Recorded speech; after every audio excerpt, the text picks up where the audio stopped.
everybody. Welcome to another edition of Coach's Night Out. Of course, we are live from Town Square Social, 145 Public Square. Open for lunch and dinner 7 days a week. Cody and Kyle also operate Cedar City Brewery right across the square at 112 Public Square. Our sponsors, Advantage Roofing Contractors, LLC, Donnie Self, Rob Painter, Shop Springs Creamery, Jeffrey and Elizabeth Turner, the Salas Realty Group, 120 Public Square, Lebanon, THW Insurance Service, LLC, 321 West Main Street, Cumberland University Athletics, and D.T. McCall & Sons, Lebanon, Carthage, Lafayette, Franklin, and Cookeville, home of free delivery. Coach's Night Out airs live right here on Blue Devil Broadcasting. You can also find this show on Twitter at TB Sports 5, and at 8:30 a.m. Thursday morning, it's replayed on the Wilson Post Facebook page, and it will be on several of our other Facebook platforms, our social media platforms. Here's a look at the Week 6 schedule. Now, this show is being brought to you live on Wednesday. This is the schedule as we have it now. Nobody has changed their football games for the weather. But again, it is Wednesday. Middle Tennessee Christian School will play at Friendship. That's a 7:30 kickoff. Lebanon at Watertown. Green Hill at Gallatin. Wilson Central at Mount Juliet. Mount Juliet Christian Academy at DCA. That also is a 7:30 football game. Chuck Gentry, head coach of the Blue Devils, joins us here. And you were looking at the weather before we went on. There's, it's just like real life, Chuck. We can talk about the weather all we want to. There's nothing we can do about it. And it's not your home game. So Coach Webster and the folks at Watertown have said, as of today, we're going to play that football game on Friday. Oh, it's one less worry for me. I don't like trying to play weatherman. I don't envy his choice of trying to say, again, this is supposed to be a money game, and water sometimes gets in the way of people coming to games. And so I don't envy his choice. We text back and forth today, and I said, you tell me when to show up, we'll be there. And he said, I'll see you Friday with your boots. So, that's nothing that we can control, and hopefully the weathermen we do need some rain, and maybe we'll get it and it'll get gone and won't be as bad as we think. And then maybe after Friday night it can rain all it wants to. Speaking of water, during this dry spell, you guys have been putting a lot of water on the game field and the practice field, haven't you? It was really green. It looked good. I went up there Monday to pick up a piece of equipment that I had misplaced, and looking down, the field looked great. Well, Coach Brady does a wonderful job doing all that, and I don't know how much he's watered it. I only tell him when I want him to turn the water off, and so hopefully, we take care of it. I know he fertilized it not too long, mowed it, fertilized it, and all the things, and it looks very green. So, like I say, he does a good job with that, and I mess up enough things, so I try to stay out of the way of him taking care of the field. Well, it looks good. I know Watertown will have a good playing surface when Lebanon goes there. Again, it's just a matter of what are the conditions going to be like. Does a lot of rain impact what you want to do in any of the three phases of the football game? It'll make depending. The last time I was there, good surface, good field. They, nice and low and tight and stuff, and I'm sure they've got it prepared. If it was up to me, I'd want it on a dry field, but we practiced today to play in the rain. So, it is what it is. You can't control those things. Yes, if it's wet, we'll probably run it much more than, and there's a lot of the calls that we add to the run game might be not there. It makes the snapping and holding and kicking and punting and all that stuff magnified, which that will greatly affect what we do. And then, from the defensive side, one game they threw it close to 40 some times, and so if it's coming a monsoon and a 20-mile-an-hour wind, I don't think that they're going to line up throwing 40 times. So it depends. I'm sure he's weighed that with what he's doing, but it's football's made to be played in the elements, and we'll show up and do as needed. Like I say, we practice 2 or 3 different. Obviously it will affect the game plan depending on water, wind, rain, all that stuff.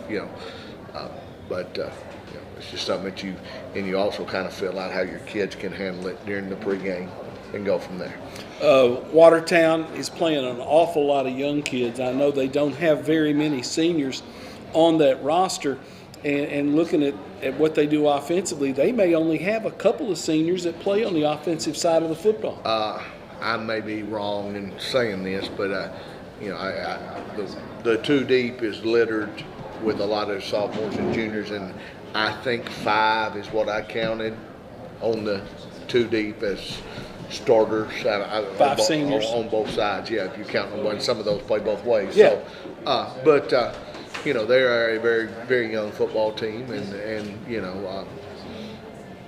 but now that you look into it, I told our kids just a few minutes ago, we're 5 games in. You're halfway to being whatever you are. Gone, junior, being a senior, sophomore being a junior, freshman, we've got 1 game left Monday. And so, you're there, and some of these mental mistakes, the errors and things, you got to clean up, and some of that, and ours is focus. When we are on our P's and Q's and focused, I'm not going to say a good football team, but we're a decent football team. I mean, you're 1-4, you're not a good football team, but we can do things correctly, and then when we're not focused, times it looks like we haven't seen a football. But, again, we've tried to simplify things, trying to say, all right, this is your job. Get it done. And hopefully we can do that and not have young mistakes. And I'm sure Coach Webster would probably say the same things. You can see, watching them play at moments, they are throwing the football, catching the football, making some plays, and others, I know it's not what he's coaching, and so, I guess the best way I can put it is a little frustrating sometimes. When you look at Watertown, they got the quarterback Waldorf, who's a sophomore, who can really throw it. He's got a couple of kids, Bratcher, number 1, Reynolds, number 2, who can catch the football. They've been beat up a little bit at the running back position, and they've had to move some people in and out, but they've got some weapons. Yeah, they've got some weapons. Number 2 looks the part. He looks like he's a 6'8" football player. And number 1, sophomore, making some good plays. Both of those are playing on both sides of the football. Number 11 playing on both sides of the football, and number 81 playing on both sides of the football. And then when you look at the running backs, it's been by committee, 21, 26, 8, 11. All of them have, but a good cast of skill characters that are, playing both ways because of obviously numbers and injuries. But, they have got some pieces that, I told our kids, if you think that you're going to walk on to Watertown High School and they're going to roll over and play dead, that's not going to happen. They don't care if you're 6A. They don't care what it is. That it would really jumpstart their season to come in and get a win. They're coming off a win. They're 1-4. They beat Cascade last week by a score of 20-3.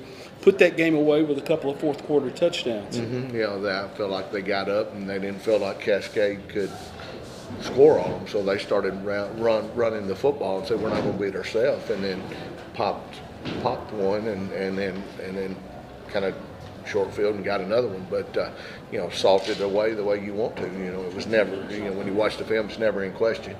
And so, little momentum, winning cures a lot of ills, they say. And so, hopefully that we can get back on that track this week. Coming off a football game last week, Chuck, it was 28-28 at the half, and I made the comment, if you came for a football game there in that football, if you came to Green Hill looking for a football game, a track meet broke out in that first half. There were big plays on both sides of the football, both sidelines, people making plays. Yeah, we get the ball and go down, go 3 and out. Then we have a, block punt. Here they are, 7-0. They kick it off to us. Jadon Stafford takes it back, 7-7. And I don't know the things, but it's 14-7,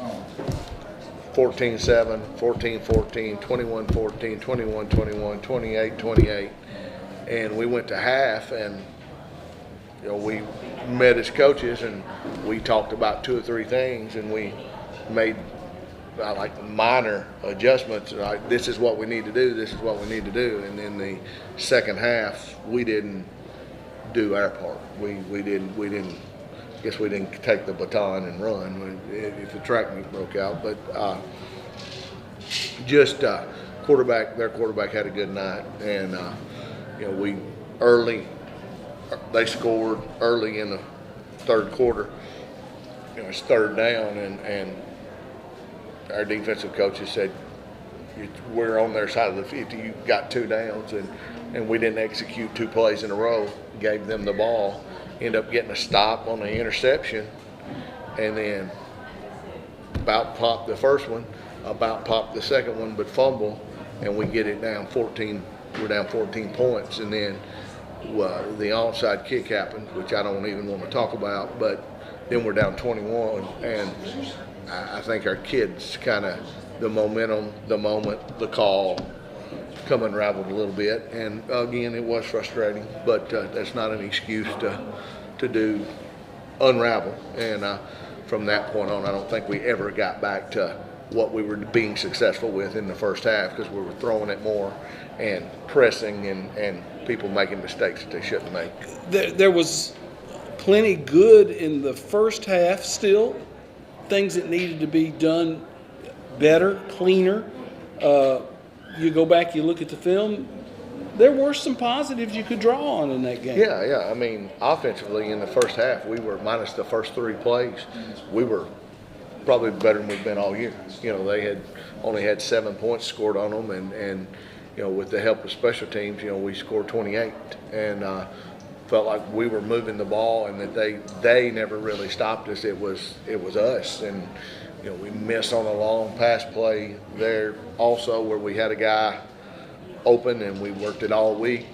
We come up, we say down, and we get the look we want. We know what we're doing, and we get him open, and we overthrow him by that much, right through the fingertips, and it's just close in inches. But then get to halftime, and all right, let's don't get in our own way.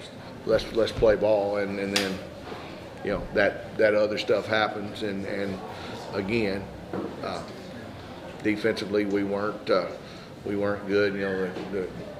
The quarterback making plays in space. Sometimes we look like we don't even tackle, and that's what we do most of the time. We've been more live tackling this year than we have been, and it's not showing up, and it's just one of those things that you've got to get people on the ground, and you can't get misaligned, and the things that we're doing, it just can't happen. We give up a post route, man coverage post route in the middle of the field, where they double move us, and our kid lined up too wide, he pedaled out. He's playing the corner route, which we say if they complete the corner route, like they completed the first one on Dane, good throw, good catch. Hey, good job, Green Hill, good coverage, so be it. But you give them the middle of the field wide open, no pressure, missing line up front, don't get what we're supposed to. He pedals backwards, give him all day to throw it, lollipop, touchdown. That kind of stuff you can't do. It's not good football, so we're working to fix that, and hopefully we can. But I think we've talked about it for 5 weeks. We can't put ourselves in holes where we're playing us and somebody else. Got some people kind of beat up again, and you're going to have other guys that are going to have to step up as you get ready to play Watertown on Friday night. Yeah, we've got a lot of bumps and bruises, and I can't tell you right now who will be out there, who won't. Some of it may depend on field conditions. Some of it may depend on how they progress the next 2 or 3 days. We've had, most of them on the practice field, but not necessarily full speed and going and that kind of stuff. But we'll, next man up, and so, we'll see how it goes. And one man's misfortune is another's opportunity. So, hopefully we can get some people to step up or get some people healthy, and the ones that are out there play accordingly. Well, and again, a great opportunity. If somebody in front of you is hurt and unable to go, next man, there's your chance to play on a Friday night. It's not JV. It's legit. The lights are on. The officials are wearing stripes. It's a big deal on Friday night. Well, you said it earlier a while ago.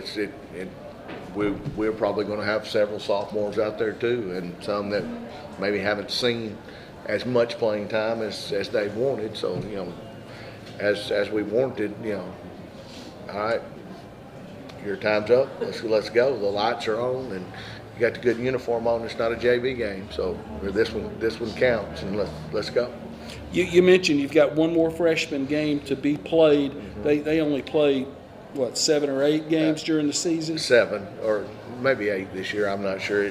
With that and the JV on Monday night, it all runs together. But we've got one left. We play Watertown at home, which will be our freshmen and some of our sophomores against his freshman and sophomore bunch. He may have 2 or 3 juniors in there. He said that to give him enough to play, but he said they hadn't played very much and want to play. So hopefully the weather will get in, get out, get gone, and we'll be able to line up on Monday and play and not have the risk of tearing our field all to pieces. The freshman JV aspect of it, that's important. That's your in-house feeder. You can control that, and great opportunity for those kids to get a lot of work. Yeah, I mean, they're out there on the practice field with us every day. Sometimes our sophomores go down and practice with our freshmen. Sometimes we bring freshmen up, and see. But it's good that it's the same terminology, same coaching, same stuff, and there's not a big major gap from freshman football to sophomore football. Now, there is a leap because there is a difference, but it's not too big. And, we've had a lot of sophomores play for us, and I think that's because we coach our freshmen, us, and not anybody else. It's not a separate entity. It's with us, and we go. And sometimes that makes it hard on us. Sometimes it's some of those sophomore, junior guys that are JV don't get as much work as they need. But, again, it's how we do it. We try to stagger it and be able to coach all of them. But there's pros and cons to both of it. But that's the way we decide to do it, and we feel like it's worked for us pretty good.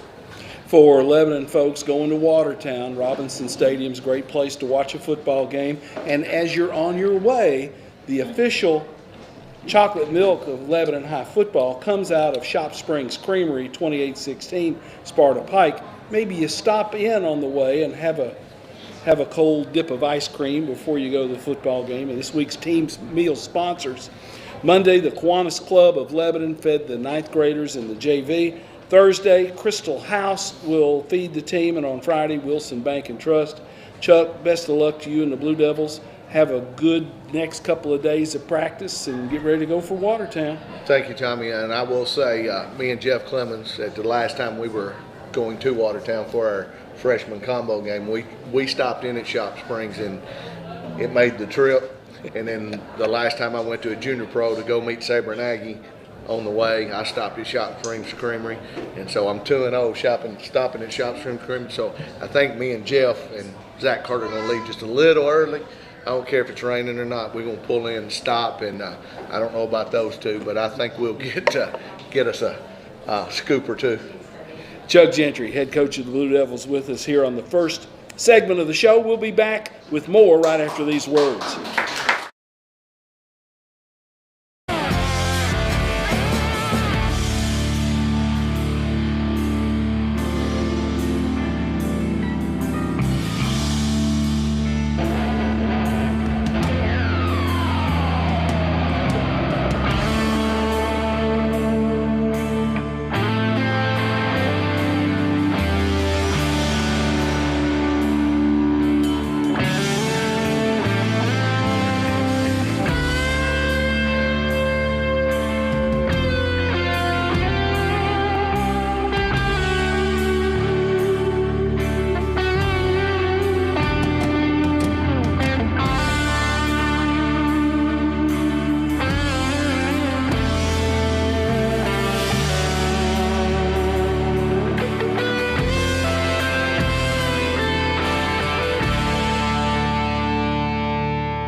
second segment of the show features Tim Mathis, head coach at Cumberland University. Let me run down our scoreboard from last week. Green Hill over Lebanon 52-28. Mount Juliet defeated Cookeville 38-21. Nashville Christian 58. Mount Juliet Christian nothing. Watertown 20. Cascade 3. Shelbyville 44. Wilson Central nothing. And Republic forfeited to Friendship Christian. And we found out, now the athletic director never called me back and told me, and I only called her 5 times, that Republic is forfeiting the rest of their season. That's 3 out of 5 seasons Republic has not finished their season. Pardon me for getting on my soapbox a little bit there, pal. But on Saturday, Cumberland 47, Florida Memorial 35. The Phoenix go to 4-0 on the season. First time that football program has been 4-0 since 2017. Tim, the one thing that jumped out at me, you played a lot of guys defensively, and just by going by your stats, 22 different kids recorded tackles in that game. You had a lot of guys active, participating, and banging around there on the defensive side of the football. Yeah, I mean, it's what you coach. It's you know, you want 11 people at the football when the play's over too, and that kind of shows with the 22 different guys with tackles that, you know, we were flying around getting to the football. You had 3 interceptions in the first half, really making plays on the football. They did a fantastic job, and you know, as if we don't have, I think we ended up getting them to turn it over 4 times. We might not win the game if we don't get 4 turnovers, and we knew that going into the game that their offense was really, really good, and it, you know, being there, you saw that the running backs are special guys, just a difference maker. Quarterback got injured, who was a pretty good quarterback, but the backup came in and did he threw it all over the place. He did a really good job. And they just, you know, they got a lot of athletes. Like I said, Saturday after the game, I'm sure they got a lot of guys down there chasing rabbits in those sugar cane fields down there, because there's just athletes just all over the field, and our guys did a great job of making plays when they had to make plays. I know particularly after the football game, we talked briefly, and you were so proud of the effort of your offensive front. Your running game averaged 7 yards a carry. That is winning football, no doubt. I mean, you know, I think I told Christian during the pregame interview or whatever that if we controlled the clock and didn't turn the ball over, you know, didn't say anything about running that way, but, you know, I think we held the ball 33 or 34 minutes, and you get 7 yards a carry, you're kind of hard to stop. And you know, we just did a really good job. They didn't have an answer for our read game and running the football with Luke either handing it off or keeping it or whatever, and they couldn't figure that part out. And so we had a field day, whether it was either him running or the backs running. It's just they didn't have an answer for it, and we did a great job of. I was so pleased with the offensive line, and again, I say that, you know, I still don't think we've played great up there yet. We did play really good, but we can play a whole lot better. But they're getting confidence too, and we're getting some guys back, which is even better because you know, we've had some guys not getting to play yet that are pretty darn good offensive linemen, but they're starting to gel really well, and I've just been trying to preach a mentality of just, you know, a killer instinct and take control of the game. I think we took control of the game Saturday. I don't think there's much doubt. And when you look at the things that Luke Holloway, Jacob Corneo were able to do with the football in their hands, Luke Holloway, quarterback, Mid-South Conference Offensive Player of the Week. He had 246 yards from scrimmage, accounted for 4 touchdowns, 3 rushing, 1 passing. Corneo, the freshman, 102 yards on 8 carries. And then he put the game away when you guys ran the inside zone. And there's a picture that Lindsey Rutledge of our publication, the Wilson Post, had, where there's a gaping hole. And it's 3 bodies wide that Jacob's running through, and he goes 57 to the house for the touchdown that pretty much locked up the football game. And you want your offensive line to execute on every play. when you look at the raw numbers, though, Tim, the job you guys did running the football, do you have to hunt for things for these guys to get better at, or are there some things that jump out? I mean, there were things that jumped out. We missed several assignments. You missed a bunch of assignments, and they did. We ran for 353 yards. You don't do that unless you're blocking. Right. But there were, we missed a bunch of assignments too that we could have had a whole lot more yardage and a lot bigger plays, several more big plays that we didn't come off our combo blocks in time to get that scraping linebacker or whatever, come off too late, and it's just fine tuning those. But it's a work in progress. But they're getting better at it. And they're getting confidence in it and all that. But you can't. I'm not going to sit there and just fillet it and say we played bad. We played really well, but we can play a whole lot better. And even you can go back to that. Well, you didn't really throw the ball, and that's we missed a bunch of what we were running. There was an RPO tagged on it, and Luke could have had well over close to 200 yards passing. He didn't throw a bunch of balls he should have thrown. There were guys that were wide open that were just pre-snap before the read, but he handed it off, and we're blocking it anyway, the run game. But there were a lot of 7 and 8 yard throws that he didn't make that we could get better at. It's going to help us down the road. We need to make those because it makes it easier to run the ball if you can back them off a little bit. And like the run happened there at the end of the game, when you line up there, you're like, well, we might get this first down. It's 3rd and 2. And it's like you might get it because there's 2 at the middle of the field. Yeah. There's 10 guys on the line of scrimmage and a free safety playing middle linebacker, but you put the tape on and it's a clinic on how to run the inside zone, and everybody picked up who they're supposed to pick up blocking, and then your picture demonstrates it. I mean, it was my fat butt could have ran through that hole or woggled through it or whatever, but it was just blocked perfectly, and we give our guys a chance to do that and a hole like that, and we're going to take it to the house. When you talk about the combo blocks and people hear about getting the back to the second level, the running game, the offensive line initiates the block, and maybe it starts as a double team, but somebody slides off and picks up that linebacker, what we used to call it block 1 through 2 to get where you want to go, and if you can do that, you can get people up. And a lot of times your 2 or 3 yard runs are we didn't get to the second level, we didn't come off in time, or they scraped over us and we didn't see them or whatever. So that's what I'm talking about. We can get better at. We're not there yet doing it, but we're getting better at it, and that's going to be a work in progress all the time. That's not you're never going to be just perfect at that. That's always a work in progress. But those are the things you can when you run for 353 yards. You can nitpick if we missed this guy, we've got to come off because there's going to be a time where that matters in a game. If we come off, we get the first down or we win the game, or those things do matter, because it did matter that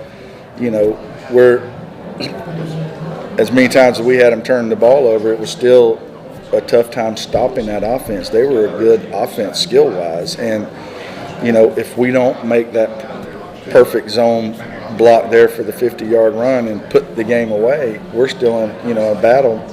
Do we win or we don't win there? So it's always a strive to be better. We talked a couple of weeks ago about maybe conditioning. This football team wasn't where you wanted to be. Saturday was probably one of the hottest football games there at that stadium that I can remember. A little on the humid side too. How did you think your guys fared conditioning? We are better conditioned, and what's really mattered, especially up front, offensively, was we rotated some guys, which helped, and it kind of hurt us defensively because we had some guys that were banged up.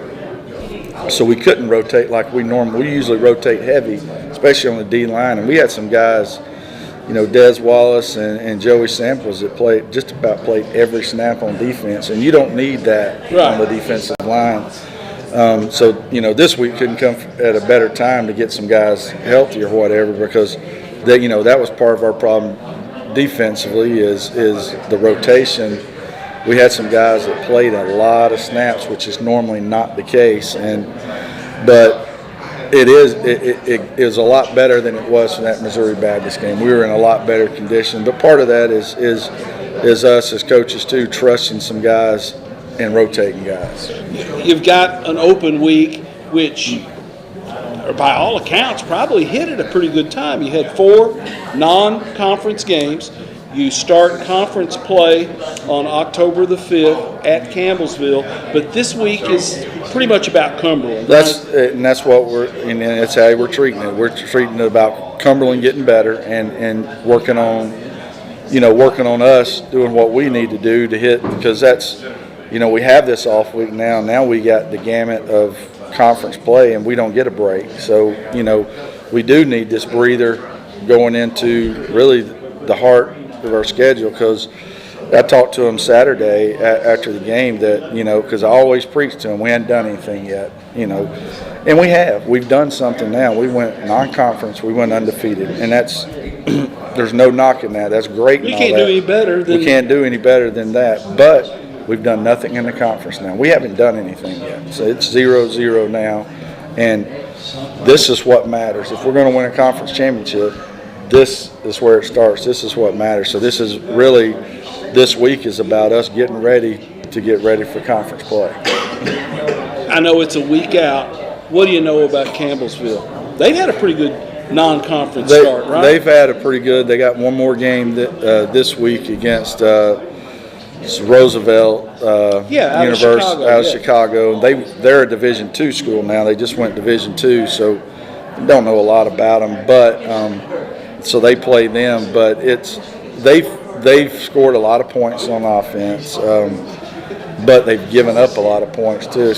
They're similar in some ways. I don't think they're as athletic as Florida Memorial, but they're similar to them in they score a bunch of points, but they give up a bunch of points. So we got to have that same mindset on the offensive side of the ball. Is we got to, every chance we get, we got to try to put points on the board, and defensively is just. Do what we did against Florida Memorial. We need to cause them to either punt or turn the ball over. Give our offense an extra opportunities to move the ball. And we got to keep the ball from them. Most teams that like to score a whole bunch of points get antsy and they panic and they start doing things they're not supposed to do if they feel like they're not getting the ball enough. So we got to keep the ball away from them, because it looks like they have a pretty potent offense. When you look at this week with no game at the end of the week, concentrating on what you're doing, hopefully you get a couple of kids back out on the field who have been kind of beat up for it.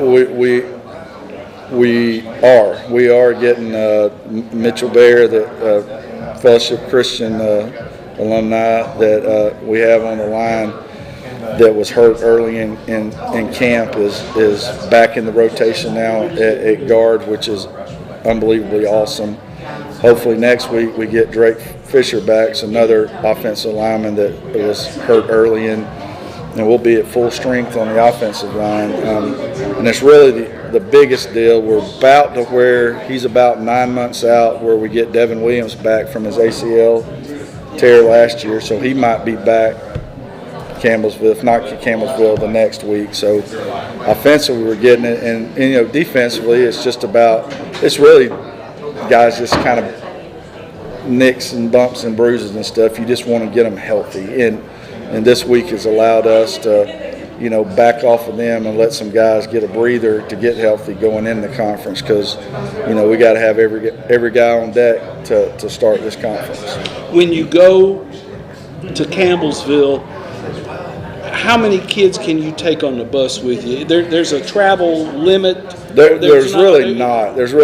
It goes into, the lack of a better term, I always use a salary cap for NAIA or whatever. But and you get to play 2 games without counting toward your salary cap too. So we have younger guys that we might play them in the 1 or 2 going into that too. So there's probably some decisions to be There, made. there's some decisions to be made, and some, you know, guys that we were counting anyway, like Mitchell and Drake, that we've been counting anyway, that because we knew we were going to get them back. But you know, we're going to travel as many guys as we need to travel to win the game.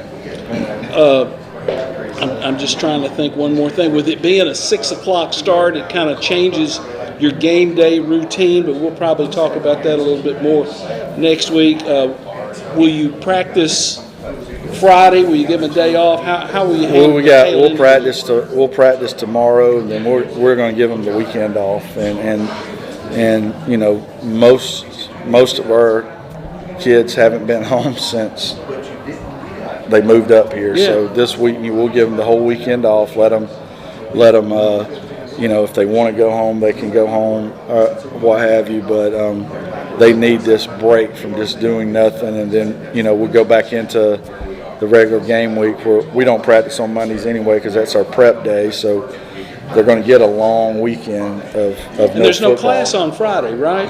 For most all the kids, unless you have there's some labs and some tutoring stuff that happens on Friday that some guys go to, but for the most part, most guys don't. So, you know, some of them might leave Thursday after practice or whatever if they're close enough where they don't have to travel far. But, you know, that helps them have a long weekend. They can go home and Mama can feed them real well and go back to, you know, some of these guys go back to see their high school teams play and all that. But it'll be a nice break for them because, you know, like I said, after that, it's 6 weeks of straight football. Tim, thanks for the visit as always. Enjoy this rest of the open week and start getting ready for Campbellsville. Thank you. All right, pal. Go Phoenix. Tim Mathis, head coach at Cumberland, with us on the second segment of the show. Stay tuned. We'll be back with more after these words.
Hey, our third and final segment of the show from Town Square Social, Coach's Night Out, is the show. Advantage Roofing Contractors, LLC, Shop Springs Creamery, the Salas Realty Group, THW Insurance Services, LLC, Cumberland University Athletics, DT McCall and Sons, Carthage, Lafayette, Franklin, Cookeville, Lebanon, home of free delivery. They all make this program possible, and we appreciate it. Gavin Webster, head coach at Watertown, with us in the final segment of the show. You got a win last week, and I know that was getting a big monkey off your back right there. Oh, yeah, it feels good. Anytime you get a win, it does, especially when we've had some close ones first 3 games, So felt good for the kids, getting that. They've been working hard toward it. Well, and you have played close ones, and there were some games where you're right there at the end of the football game, just a little bit away from either tying one up or winning the football game. Yeah, we have. Other than the DeKalb game, I think the first 3 games, we were right there at it. Yeah. Kids kept fighting. That's one thing. They keep fighting and they keep clawing and trying to get that win. And we're just right there. We're 1 or 2 plays away each game from getting the win. So. It's good. It's good to get that win last week and to get that monkey off your back and move forward. You're a football team that has, up until that Cascade game, excuse me, thrown it around a pretty good amount, but you got a lead against Cascade and you decided, hey, let's take care of the football and let's run it. You scored a couple of running touchdowns late in the game. Shows you can do a little bit of both on offense. Well, Cascade did they did something to us defensively that we really wasn't prepared for. That kind of took away a lot of our passing game, and then the penalties. We had a lot of penalties, and it just kind of it dictated a lot. And we had some things happen to us. Turnovers. We had 3 turnovers. I think it was like 13 penalties, which was unspeakable of.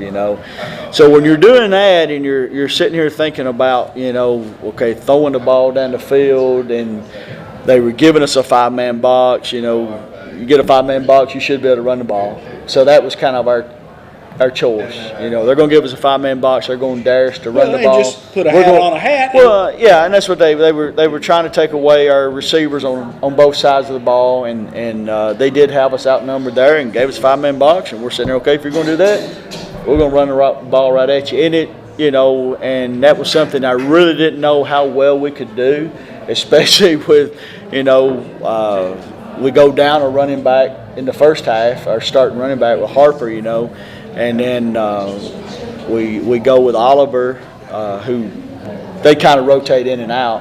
And then we take one of our receivers who plays H-back, and second half we start feeding him the ball. And he had a good game. So, we had running the ball, we had some good things happen. And your quarterback, Waldorf, wound up running the ball a little bit more than he has in the previous football games. Yeah, he did, and it was some design runs for him, and we just kind of got to looking at this, some things, we like to spread the field, and people try to take away some certain things that he likes to do, and we're like, okay, we got to start getting him some carries and just kind of keep the defense honest. So that's kind of what we went to, and he hit some good runs the other night. Well, and again, his versatility, you look at him, big, tall kid's got that good arm on him, but to have that other aspect to his football game makes you guys a lot tougher to defend. Oh, it does. Anytime, if you got a quarterback that's sitting back there and throwing, and you're not doing any read zone or anything like that, it makes it easier to defend. But if you put the ball in his hands and the defense now has to account for him and RPOs and this, that, and the other, it makes it a lot tougher to defend. Well, and almost by necessity, you've had to go to that because you've had several running backs kind of get beat up this year, haven't you? Oh, yeah, we lost, unfortunately, we lost senior starting running back, inside linebacker to ACL. Junior, who backed him up as running back, and he was the other inside linebacker to ACL, and also lost a lineman, senior. So what are the odds? Tommy, this all happened. We come back in July. I can't think of the first date, but the first one was a junior. It was kind of a freak accident, 7-on-7. And the next thing I know, next scrimmage, and I'm like, what's going on? And we only had 6 seniors. Yeah, you didn't have very many to begin with. Yeah, we got 6 seniors. We're down to 4 that's playing, so we're predominantly a junior, sophomore-led football team. Well, and to have it takes a certain amount of patience, Gavin, to say, all right, this is who we are.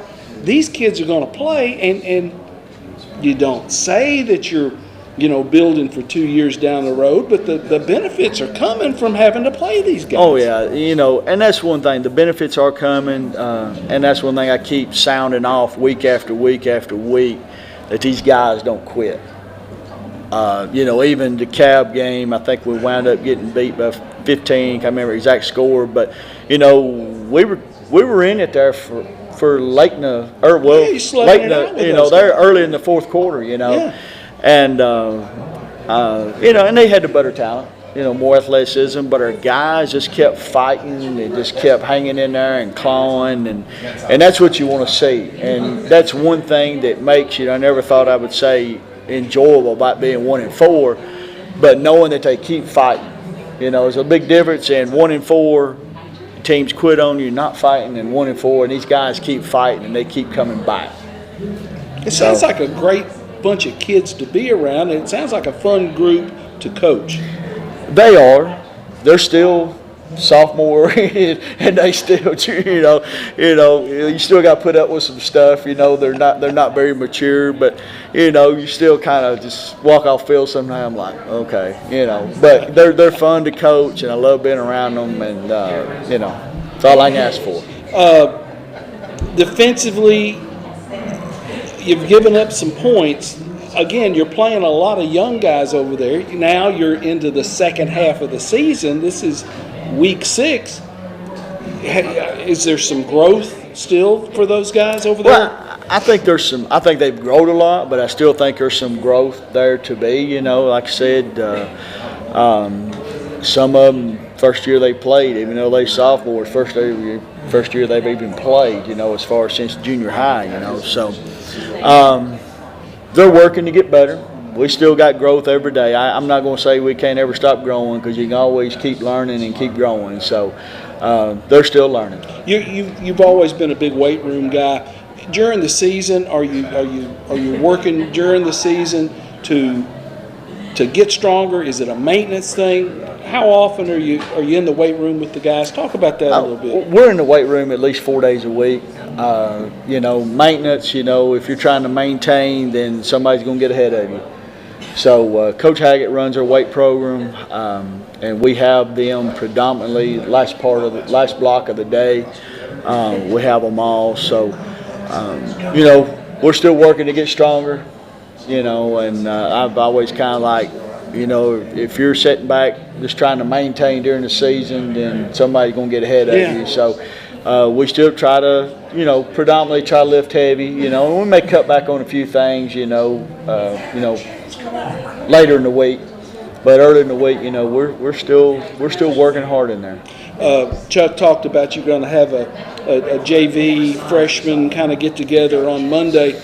Those things are important, and with your numbers, you haven't been able to play a bunch of those, have you? We haven't. We had, we've played 2, and then after the Cab, we had to cancel that one just because had some guys go out, and it was just kind of one of those things. Somebody said something about it, and I said, well, come Friday night, a lot of our JV guys are playing on Friday nights, Yeah. But, some of those freshmen, they deserve to play. And then, unfortunately, we had one last week got canceled on. So I told Chuck, I said, we're going to do everything in our best effort. We'll be there Monday night. We're going to play. Not sure if we'll get another one after that. If we can, we will. But we'll just kind of take it one day at a time. Our numbers aren't big right now. And that's one thing, because, when you're looking at it, it's linemen. And so we got a lot of sophomore linemen that a lot of them are like starting on defense, So, and then we had some guys injured, so that's kind of dictated that also. We had some freshmen injured with concussion and going through protocol and stuff like that. So that dictated a lot of that also. So hopefully we get everybody back healthy. We can get our numbers back up a little bit and get this game in Monday. You've lost kids to graduation, and I got to looking. I took a picture. Cumberland had picture day, and I get up there and I said, okay, I need all the Rutherford County guys over here, all the Sumner guys here. Let me get the Wilson County guys here. And there must have been 6 Watertown guys in that picture. Yeah. There's a bunch of them, and some at other schools playing. You've run some good kids through that program in the last 3 or 4 years. Oh, we have, yeah. We got, I would say you probably right about 6 at Cumberland right now, and got 1 at Bethel, and, so, we got some kids out there, and they're repping some playing time, which is always good. You know, it's good for us, good for them. A couple of kids that have stuck out to me are a couple of your pass catchers, Bratcher, Jesse Bratcher, and Reynolds, the number Marcus. 1 and number 2. Yeah. They can make some plays and can go up and get the football. Yeah, they do a good job. You know, they do a good job stretching the field, and they're athletic enough to, you know, to make some stuff happen on some short passes and things like that. And they do a good job. And they're playing both ways, right? They're both playing both ways, yeah. And probably on special teams as well. Yeah, and we try to get them a little break if we can, but yeah, predominantly they don't come off the field. This is something that's not in your control, but I know the school is making a big deal out of this. At halftime, they're going to recognize the 64 team for the anniversary of their 9-7 win over Lebanon in the Lafayette Industrial Bowl. I know Ken Beck had a story about that a couple of years ago in our paper. Coach Brownie said, we're not going to play Lebanon again after that. And you know, funny how things turned around, but still a very proud moment for Watertown football, and I applaud the school for bringing those guys back and recognizing them on the anniversary. Yeah, and I hope it's you know, of course we have no control over this weather, and I hope it can still happen. You know, other than, you know, I know they're looking forward to doing that, and it's good to recognize those guys. You know, especially what you said, 64. You know, a lot of years ago. I wasn't even born yet, by the way. But anyway, it's good. You know, I think it's good for the community and good for the school. You know, as a coach, you know, some nights kind of think, well, I don't want that to happen or not, you know, but playing Lebanon. But, you know, it's good for the community and good for those guys to get recognized because, you know, who would have thought that would happen back then? You know, nobody probably did, and it just happened. So, you know, hopefully they can get recognized Friday night. Hopefully this weather will hold off enough where they can, and we'll have a good crowd. Will the weather impact how you play the football game? I guess it's hard to say. You know, yes and no. You know, it depends on, you know, I know they're talking about could have some high winds, and you know, end of the day, Tommy, I guess you asked that question. We're going to try to do what we do. You know, if we scale back from that, then we're not going to have very much success. So we're going to do what we do, and hopefully we can capitalize and make some things happen. Well, I'm looking forward to it. I've told people before, I've never been treated badly at Watertown. Yeah. I've been treated badly some other places I've traveled to, but Darren Brown and you and the folks at Watertown High School have always put on a first-class operation there on game day, and I know the Lebanon folks who make the trip, and I've advised them, stop at Shop Springs Creamery on the way down there. You can't beat that place. To hit that on the way down, and concessions are always first rate. I'm looking forward to going and knowing that things are going to be done right in the press box, and I look forward to this football game, and I hope you have the good crowd in there. It was Lebanon's biggest crowd last year at Lebanon. I hope that flips and you guys have the biggest crowd you've had in a while. I hope it does too. Hopefully this hurricane will change its mind on what direction it's going, but I don't know if it's going to. But, you know, we'll see. Hey, thanks for the visit. I always thank you, appreciate Tommy. it. Appreciate David it. Webster, head coach at Watertown, with us here on Coach's Night Out from Town Square Social. For Richard, for Thomas, for all the people that make this program possible, thank you. I'm Tommy Bryan. I'll talk to you later.